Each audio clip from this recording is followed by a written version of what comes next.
Vic Schaefer's had one heck of an offseason. He makes it to the Final Four, wins the SEC women's basketball tournament, and then he's left with three players who are staying that have experience. He has five recruits coming in, so that's eight players right there. Oh, pardon me, he had four players that were staying. So four players that were staying, five recruits. That's all he had. Now, that's a solid build compared to, like, say, what Tennessee had or some of the other schools that I've seen. But for somebody like Vic Schaefer, he lost a lot. Now, Kyla Oldacre graduated. She's currently playing for the Connecticut Sun. Roy Harmon got drafted to the Washington Mystics. Taya Sidbury graduated. Ashton Judd graduated. Sarah Graves graduated. And Sarah Graves' story is pretty wild. She was a walk on and made a name for herself in this past this past postseason play. But Jordan Lee, of all players, Jordan Lee, who was the second leading scorer for this team, top scoring guard, transfers to Gamecocks. Now, mind you, it's the Gamecocks, and I can understand. I mean, if you get a chance to play for Don Staley, you're going to take a chance to go play for Don Staley. Justice Carlton, who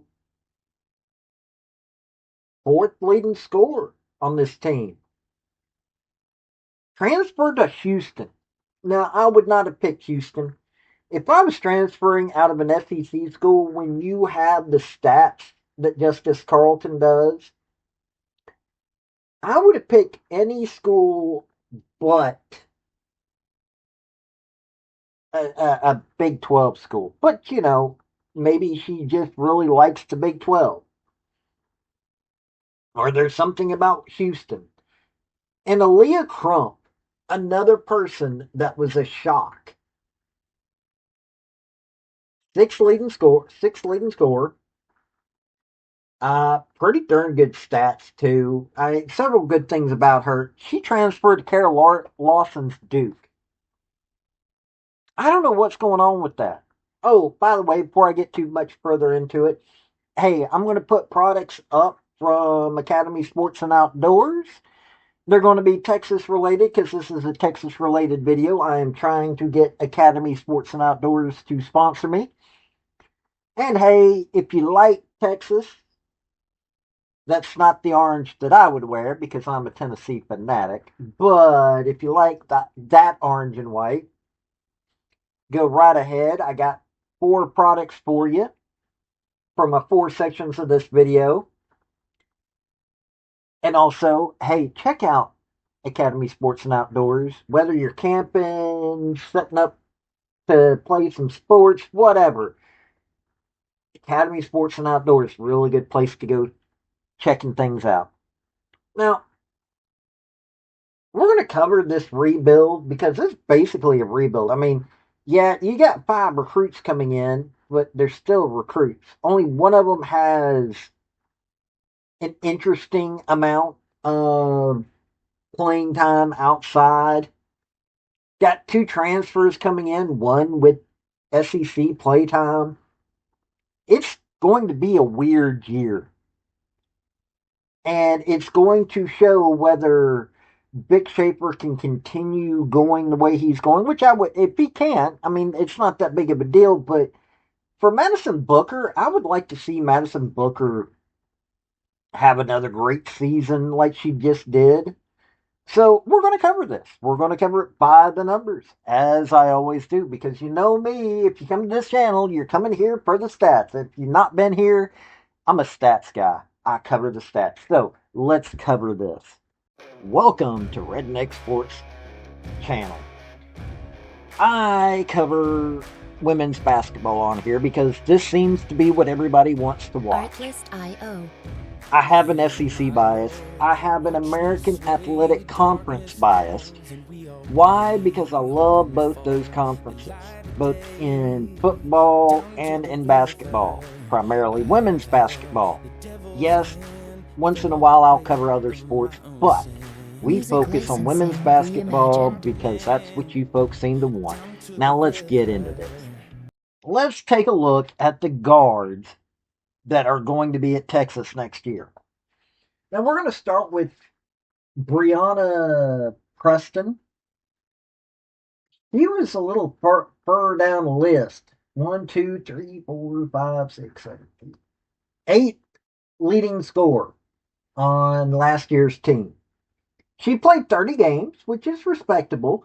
14.3 minutes a game when she did play. 4.9 points is what she averaged. 1.1 rebound, 2.3 assists, zero point 0.8 steals, zero point 0.1 blocks, zero point 0.8 turnovers, 54.1 field goal percentage, 44.4 3-point percentage, but only 57.1 free throw percentage. She works on that. She could be a 50-40-90 player. Let me tell you something. I'd have all the respect in the world right there. She can do it too. I don't see why she would not be able to do that. Another player that's staying is Grace Printer. Uh, Dead last on the scoring. Only played 15 games, though. Not that big of a deal. She was getting experience. 5.7 minutes a game, 1.4 points a game, zero point 0.6 rebounds, zero point 0.3 assists, zero point 0.2 steals, zero point 0.1 blocks, zero point 0.3 turnovers, 28.1 field goal percentage, 16.7 3-point percentage, and 50% free throw percentage. Yeah, she is needing to kind of get some experience, more experience. But coming in, a transfer that is coming in to Texas is Zaya Ban. She was the fifth leading scorer for Oklahoma to go from Oklahoma, especially somebody with the deep roots into Oklahoma that Zaya Ban has. Her coming to Texas is a big deal. She played all 34 games, 27.6 minutes a game, 10.4 points a game, 4.2 rebounds, 2.3 assists, 2.1 steals. She led in steals, by the way. Uh, zero point 0.6 blocks, 2.1 turnovers, a little high for what she was doing. 40.5% field goal percentage, 33% 3-point percentage, and 73.8 free throw percentage. I'm looking at this. Okay, she gave 408 points. That is amazing. There are leading scorers on other teams that don't have that kind of points for their team. She got them 186 rebounds. Really good numbers right there. 103 assists, 59 turnovers though, 50 steals, 31 blocks. This is someone that you want both sides of the ball. So her coming to Texas, amazing, especially considering everything. Now, two of the players that are transferring in, Aaliyah Lizzie Spate and Amalia Holgren. Now, let me tell you something here. Well, let's start with Spate. Rated number 9 overall by Dan Olson's Collegiate Basketball Report and for the class of 2026. She played for the national championship on the Nike Girls EYBL circuit with Why Not Premier. She led the EYBL tournament in scoring 26.3 points per game, 2.7 steals per game, third in assists at 5.1 per game. Amazing. All kinds of amazing. Dynamic player, says Vic Schaefer. But the last of Kobe Bryant's coached Mamba Girls. That's what they're called, the Mamba Girls. Amalia Holgren. 5'9" combo guard, rated number 17 overall, number 5 two guard in the country by Dan Olson's Collegiate Basketball Report. Played for national championship on the Nike Girls EYBL circuit with Why Not Premier. Wait a minute here. Does it seem to be that two teammates, one of which got coached by Kobe Bryant, are going to be coming together to Texas? Wow, if they can keep them. And they played for national championship. Wow, is all I got to say about that. Plays at Sage Hill High School, and her team is 72-27 over 3 years.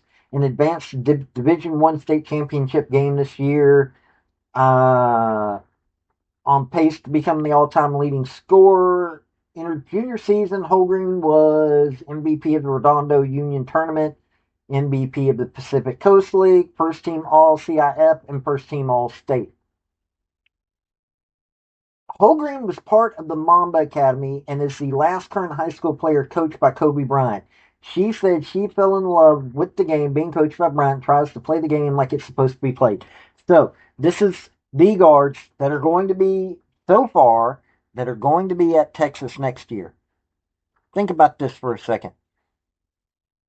Now, mind you, there's 11 players, so there could be more, but you've got Ziban, who did all amazing things over at Oklahoma. Two guards that have played with each other on a high level in the high school recruiting area, one of which got coached by Kobe Bryant, one of the last girls to be coached by Kobe Bryant. I'm looking at this class and going, hey, I would go a little bit deeper. I would see if I could find another couple of guards in the transfer portal, but wow, what they have now is pretty darn good. So let's take a look at the forwards that are going to be next year. Now, Madison Booker is staying. Now, Madison Booker, top scorer, top rebounder, played all 39 games, 32.4 minutes a game, 18.9 points, 6.7 rebounds, 3.7 assists, 2.2 steals, 0.7 blocks. Now, forward's not blocking, I kind of got a problem with, but, she still did so much else on defense and offense that, she made up for it. 2.1 turnovers, a little high there, too. 50.8 field goal percentage, 84.9 free throw percentage, 28.4 3-point percentage. The only two things I'd say she needs to work on this coming year is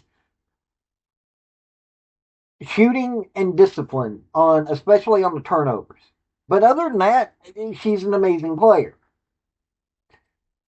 She also gave him 738 points, 263 rebounds, 144 assists as a forward, 85 steals. If she wants to be a little bit better, that's the only thing I got to say. Brea Cunningham is staying. Played all 39 games, 18.9 minutes a game, 7.7 points, 5.6 rebounds, 0.3 assists, 0.9 steals, 0.9 blocks, 1 turnover, 59.1 field goal percentage, no three-pointers, 50.9 free throw percentage. She gave him 301 points, and she's like, let's just say she's down on the list on scores.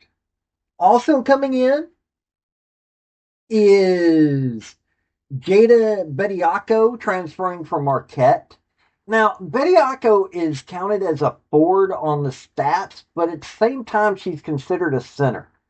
Played 26 games for Marquette, 9.5 minutes per game. They had 30 games, so she missed 4 of them. 9.5 minutes, 2.6 points, 2.2 rebounds, so she was rebounding quite a bit. 0.4 assists, 0.2 steals, 0.5 blocks, 0.8 turnovers, 55.8 field goal percentage, 58.8 free throw percentage. If she's playing as a center, I don't see a problem with those stats. Probably could be a little bit better, but under Vic Schaefer, I don't see her not having it better.